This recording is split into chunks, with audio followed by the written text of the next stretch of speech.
ലോകത്ത് ഇതിപ്പോൾ അമേരിക്കയിലില്ല, ജനാധിപത്യപരമായി ഇല്ല എന്നറിയണം. അവിടെ വളരെ ഈ പ്രസിഡന്റ് എന്നൊക്കെ പറയുന്ന രാജാവിനെ പോലെ തന്നെ, സാമ്രാട്ടിനെ പോലെ അവരിയ്ക്കുന്നത്.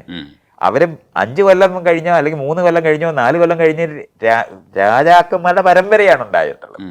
പ്രസിഡന്റൊക്കെ അങ്ങനെയാണ്. അതൊന്നും അല്ല നമ്മൾ പറയുന്നത്.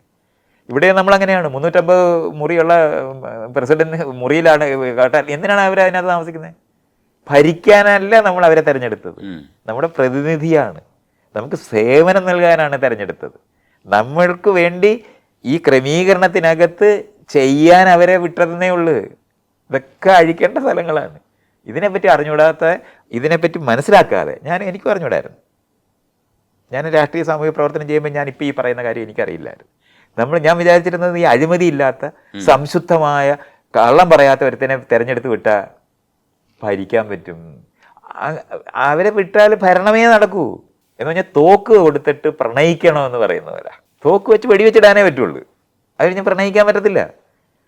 ജനാധിപത്യം വസന്തമാണ്, സ്വാതന്ത്ര്യത്തിൻ്റെ വസന്തമാണ് ജനാധിപത്യം.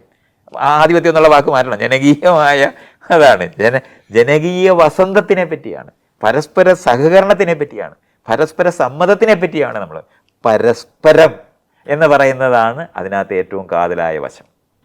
ബഹുമാനിക്കുന്ന മേപ്പോട്ട് താഴോട്ട് അവജ്ഞയാണ് പണ്ട് കാലത്ത് പഠിപ്പിക്കുന്നത്. അതല്ല, പരസ്പര ബഹുമാനത്തിനെ പറ്റിയാണ് സംസാരിക്കുന്നത്. ഞാൻ നന്ദി വേണ്ട എന്നൊക്കെ പറയുന്നത് പറഞ്ഞ ആൾക്കാർ പറയും. നന്ദി അല്ല, ഗ്രേറ്റ്ഫുൾ ആകുന്ന ഇംഗ്ലീഷിൽ പറയുന്നത് നമ്മൾക്ക് അപ്പുറത്തിരിക്കുന്ന ആളിനോട് ഇഷ്ടം തോന്നുന്ന നിലവാരത്തിൽ പരസ്പരം പെരുമാറുന്നതിനെ പറ്റിയാണ് നമ്മൾ പറയുന്നത്. പരസ്പര ബഹുമാനവും പരസ്പരം നന്ദി, അങ്ങനെ ആ പരസ്പരം വയ്ക്കുമ്പോൾ മാത്രമാണ് ഈ മൂല്യങ്ങൾക്ക് മീനിങ് ഉണ്ടാകുന്നത്. അല്ലാതെ പ്രായം കൊണ്ട്, അറിവ് കൊണ്ട്, ബലം കൊണ്ട്, പദവി കൊണ്ട് മറ്റുള്ളവരെ കീഴടക്കി നിൽക്കുന്നവരുടെ മുന്നിൽ ഇരിക്കുക, അവരെ ബഹുമാനിക്കണം എന്ന് പഠിപ്പിക്കുന്ന യുക്തിയല്ല ജനാധിപത്യത്തിനകത്തെ ബഹുമാനം.